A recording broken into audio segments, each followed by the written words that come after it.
Good morning to all of you. Welcome to my channel. जो भी इस channel पर नया है वो सभी इस चैनल को सब्सक्राइब करें और साथ ही साथ नोटिफिकेशन बेल को भी प्रेस करें। नोटिफिकेशन स्टार्ट कर दें। डिक्टेशन स्टार्ट होगी 5 सेकेंड बाद, जिसकी स्पीड रहेगी 80 वर्ड पर मिनट। स्टार्ट। अथर्ववेद में कहा गया है, हमारे दाहिने हाथ में कर्म है और बाएं हाथ में विजय अर्थात फल। इसका तात्पर्य यही है कि कर्म फल मनुष्य के अपने हाथों में है, कहीं ढूंढने की जरूरत नहीं। कर्म फल ही पुरुषार्थ के रूप में फलित होता है, इसलिए कर्म सिद्धि ही पुरुषार्थ सिद्धि है। विज्ञान के अनुसार इस धरती पर जितनी ऊर्जा है कभी नष्ट नहीं होती, केवल रूप बदलता है। मानवकृत कर्म भी ऊर्जा का ही एक रूप है, जो फल के रूप में प्रत्यावर्तित होकर मनुष्य के पास आते हैं। यही विज्ञान में क्रिया प्रतिक्रिया का सिद्धांत है। शायद कोरोना काल की यह विकट आपदा भी दुनिया के किन्हीं बुरे कर्मों की परिणति है। पैराचेंज। यह दुनिया भी मानवकृत कर्म का ही प्रतिरूप है। मनुष्य चाहे तो अपने कर्मों का रूप बदल कर दुनिया का रूप बदल सकता है, फिर जीवन तो बदलेगा ही।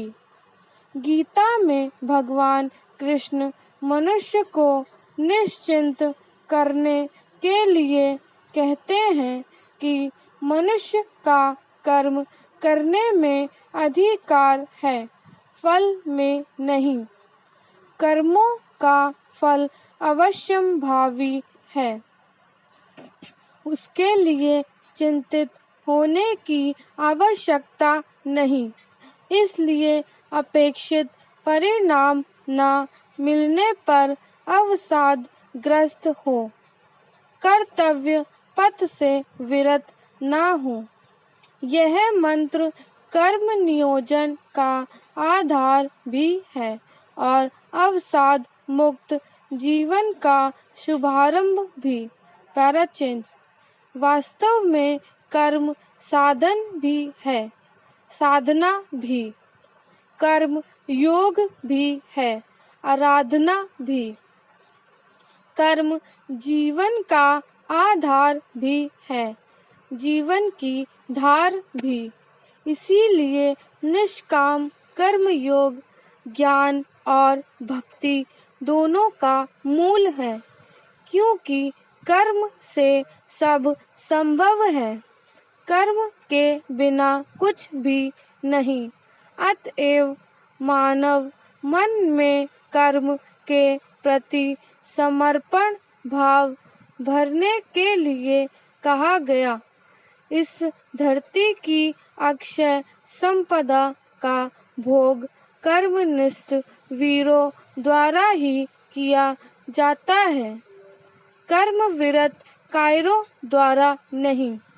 आइए हम अपने प्रत्येक कर्म को उपासना बनाकर देश और समाज हित में आगे बढ़ते हुए प्रकृति प्रदत्त इस खूबसूरत दुनिया को और अधिक खूबसूरत बनाएं। कर्म को पूजा कहने का उद्देश्य यही तो है। स्टॉप। नेक्स्ट स्टार्ट होगी 5 सेकेंड बाद, जिसकी स्पीड रहेगी 90 वर्ड पर मिनट। स्टार्ट। हाल में हुए 5 राज्यों के चुनावों में कांग्रेस ने अपनी पराजय के कारणों पर गौर करने के बाद यह पाया कि गुटबाजी और गठबंधन उस पर भारी पड़े। यह निष्कर्ष उस अशोक चव्हाण समिति का है जिसका गठन यह पता लगाने के लिए किया गया था कि कांग्रेस को 5 राज्यों के में पराजय का सामना क्यों करना पड़ा। देखना है कि इस समिति की रिपोर्ट को सार्वजनिक किया जाता है या नहीं, क्योंकि यह किसी से छिपा नहीं कि 2014 के लोकसभा चुनावों में पराजय के कारण जानने के लिए गठित ए.के. एंटनी समिति की रिपोर्ट अब तक सार्वजनिक नहीं की गई और यह किसी को पता नहीं कि 2019 के लोकसभा चुनावों में हार की वजह जानने की कोई कोशिश की गई या नहीं। जो भी हो, यह लगता नहीं कि कांग्रेस हार के कारणों पर ईमानदारी से मंथन करने के लिए तैयार है, क्योंकि यदि पार्टी में गुटबाजी थी तो फिर उसे दूर क्यों नहीं किया जा सका। क्या कांग्रेस नेतृत्व यानी गांधी परिवार इतना सक्षम नहीं कि वह अपने नेताओं की गुटबाजी दूर ना कर सके। सवाल यह भी है कि आखिर कांग्रेस 2 साल बाद भी नेतृत्व का मसला क्यों नहीं सुलझा पाई है। क्या कारण है कि सोनिया गांधी को अंतरिम अध्यक्ष बने हुए अरसा बीत गया है और फिर भी पार्टी नए अध्यक्ष का चुनाव कराने की जरूरत नहीं समझ रही है। क्या नए अध्यक्ष के चुनाव में भी पार्टी की गुटबाजी आड़े आ रही है। पैराचेंज कांग्रेस नए अध्यक्ष का चुनाव करने में जिस तरह नाकाम हो रही है, उससे तो नेतृत्व की नाकामी ही रेखांकित हो रही है। यह एक तथ्य है कि किसी भी पार्टी में गुटबाजी पनपती है तो नेतृत्व की नाकामी के कारण ही। पहले तो कांग्रेस में गुटबाजी राज्यों के स्तर पर ही थी, लेकिन अब तो वह केंद्रीय स्तर पर भी उभर आई है।